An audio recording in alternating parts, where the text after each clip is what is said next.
Hey everybody, I'm Tyler Jones. I'll be talking about the global e-commerce market analysis for my website project.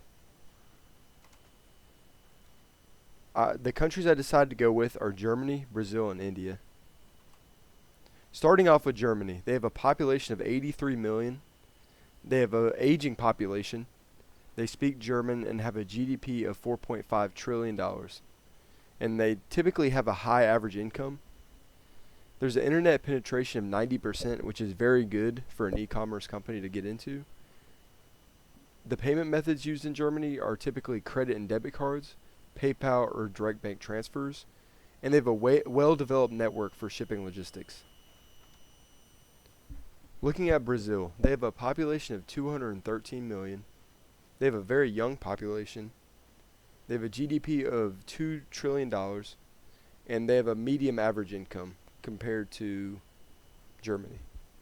For their internet penetration, they have just about 70%, which is not as good as Germany. And they have different payment methods such as credit debit cards and Boleto Bancario. They have diverse shipping options, which is very good, and they have varying delivery speeds. Looking at India, they have the biggest population of the three at 1.4 billion. They have a very young population. They speak multiple languages. They have a GDP of around $3.5 trillion, and they have wide disparity, but they have a growing middle class. For e-commerce, they have an internet penetration of only 60%, which is not great, but they do have credit and debit cards, digital wallets, and cash on delivery. They have varied solutions for shipping logistics, but there are urban versus rural challenges. Let's look at my comparative analysis of market potential for Germany, Brazil, and India. For Germany, we have some pros and cons.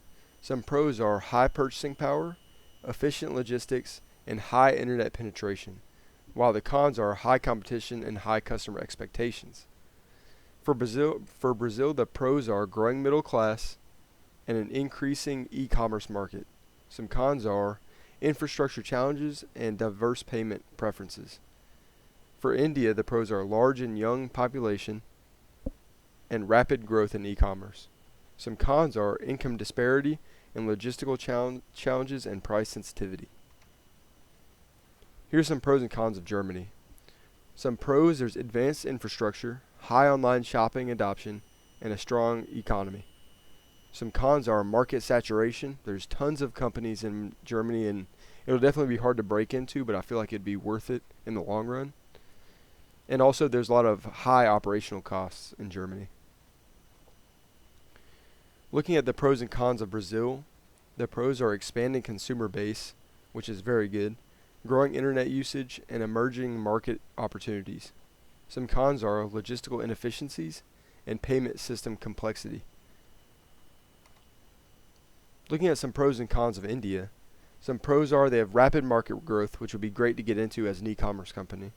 They have a large young consumer base, and I'm doing sports memorabilia, so it could go both ways, but there is a big young customer outlook on sports, and there's increasing internet and mobile usage. Some cons of India: they have varied infrastructure quality and high price sensitivity.